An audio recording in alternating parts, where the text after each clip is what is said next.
ادخلوها بسلام آمنین۔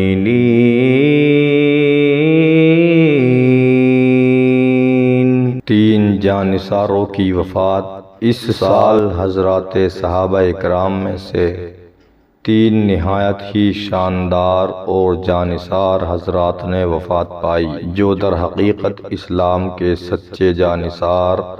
اور بہت ہی بڑے معین اور مددگار تھے۔ اول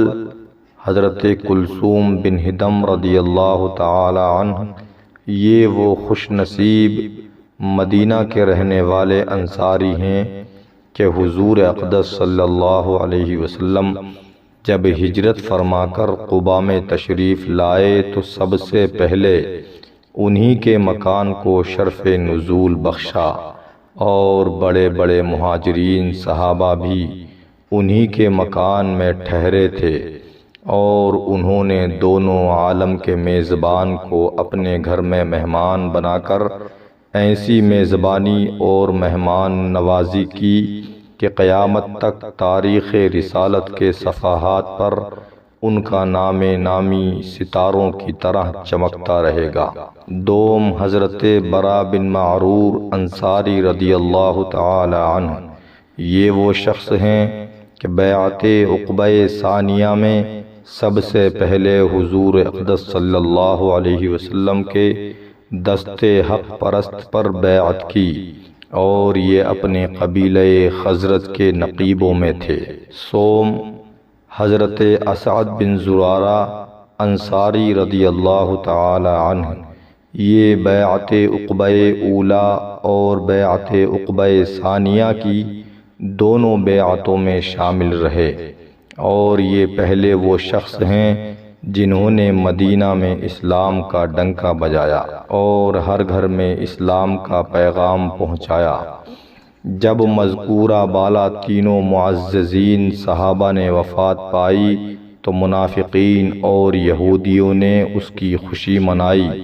اور حضور صلی اللہ علیہ وسلم کو طعنہ دینا شروع کیا کہ اگر یہ پیغمبر ہوتے تو اللہ تعالی ان کو یہ صدمات کیوں پہنچاتا۔ اللہ کی شان کے ٹھیک اسی زمانے میں کفار کے دو بہت ہی بڑے بڑے سردار بھی مر کر مردار ہو گئے، ایک عاص بن وائل سہمی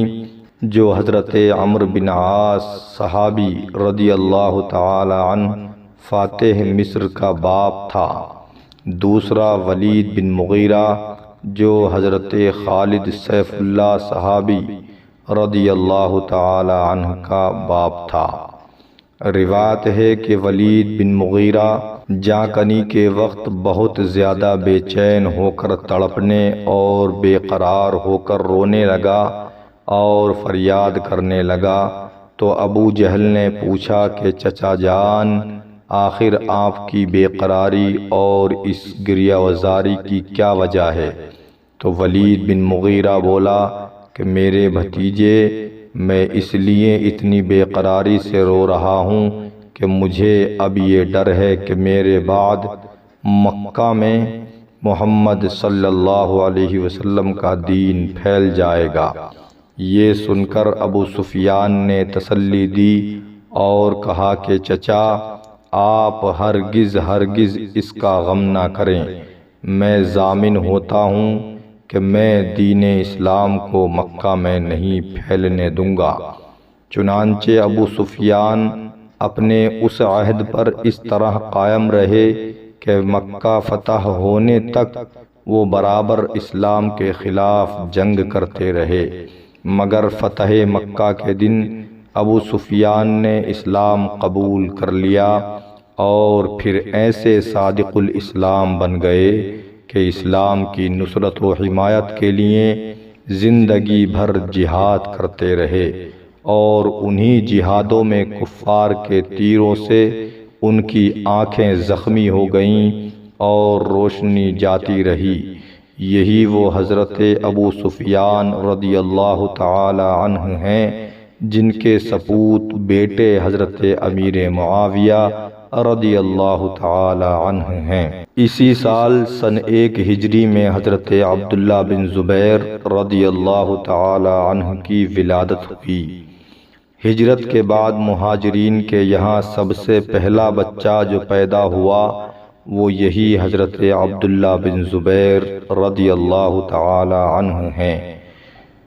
ان کی والدہ حضرت اسماء جو حضرت ابو بکر صدیق رضی اللہ تعالی عنہ کی صاحبزادی ہیں، پیدا ہوتے ہی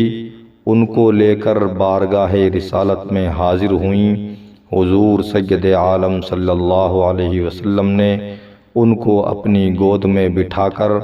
اور کھجور چبا کر ان کے منہ میں ڈال دی۔ اس طرح سب سے پہلی غذا جو ان کے شکم میں پہنچی وہ حضور اقدس صلی اللہ علیہ وسلم کا لعاب دہن تھا۔